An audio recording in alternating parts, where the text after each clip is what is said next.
Assalomu alaykum, qadrli futbol ahli. Kim muchal bo'ldi orzu kuniga. 24 yilki armon sizadi, o'zbek futbolining otaxoniga chempionlik nasib, ko'ngil sezadi. Qizilqum keladi taraflar bilan. Bugun hujumlarga bergaymu bardosh, qalqoni yechilmas Botir Alidan Jamshidning ko'zida qolgan dardli yosh. Farg'ona otasi o'zbek futbolin bugun burkanmishdir bayram tusiga. Shunda yozilgandir ilhomiy hujum, gol so'zi qofiya futbol so'ziga. Taqvim tuzilganda tur bahsi edi. Ko'ring endi sharaf quchgan quyunni, ko'ramiz endi finalga aylangan katta o'yinni. O'yin boshlanib ketdi do'stlar. Bilolxon Toshmirzayev endi o'yin qanot orqali hujumni Zo'r rivojlantirib pas bo'ldi. Boshladi Farg'ona, boshladi Neftchi. 77-raqamda o'ynayotgan Bilolxondan aytish mumkinki to'yni kurros darajasidagi pas bo'ldi. Tezkor gol kirityapti Neftchi. Alisher Odilov gol muallifi. Dastlab chap qanot orqali hujum tashkil etilganida aynan Alisher Odilov bu Marcelo Bielsani ham ko'zini quvnatadigan holat. Mana bu uzatmaga qarang, o'lchab, chizib, nimadan sirkullari bilan to'g'rilab amalga oshirib berdi va eng yaxshi tomosha qilgan futbolchi bu yerda Ilhomjon Vahobov bo'ldi. 4-raqam uning oldidan to'p ko'z o'ngidan o'tib ketdi. Fondiq Ro'ziyev jarima zarbasini ijro etganda davom etadi. Neftchining hujumi ikkinchi tempda. Xavfli vaziyat, zarba ko'rishimiz mumkin. Ko'rdik zarbani. Jamshid Iskandarov. Birga bir katta. Endi nima bo'lar?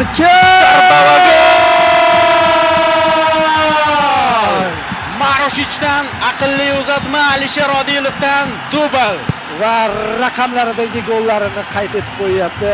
2 bo'lsa 2 mana 2 deyapti. Ha, zarba juda ham chiroyli chiqdi. Hisob 2-0. Bayramni boshlab yuborishdi farg'onalik muxlislar. Mana hujumni shu yerda hal qilishdi, ofsayd yo'q, uzatma ideal, zarba ham mukammal.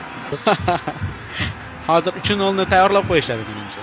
Havodan to'pni uzatib beradi. Shuning uchun bo'lsa kerak. Juda qiyin bo'ladi mana bu nuqta va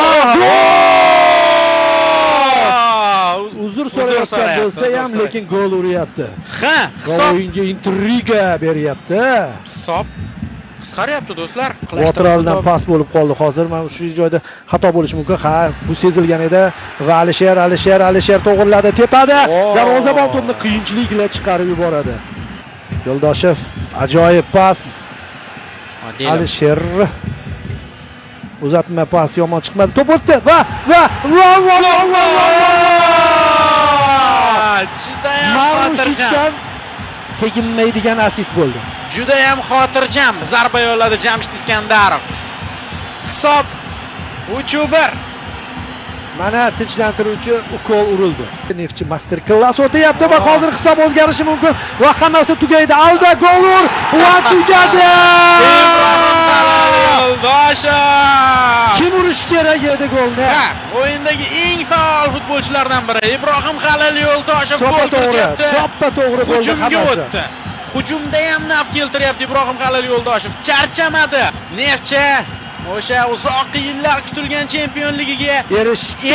Mana mantiqiy yakun. Uzoq yillardan keyin pianist shunda qaytib kelib, pianinasida qanday chalib ketsa, muxlislikni ham shunday uddalab ketishdi va mana bu fenomenal gol o'sha shunga mantiqiy yakun yasayapti.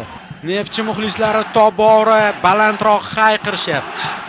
Bugun Farg'onada katta bayram rejalashtirilgan. Farg'ona viloyat hokimi ham stadiondan o'yinni kuzatib boryapti. Bayram qilayotganligini ko'rdik. U uchun ham katta voqelik. Asosiy shaxslardan biri. Tan olishimiz kerak. Ravnaqiga hissa qo'shgan, Neftchini qaytishiga yordam bergan. Neftchi chempion.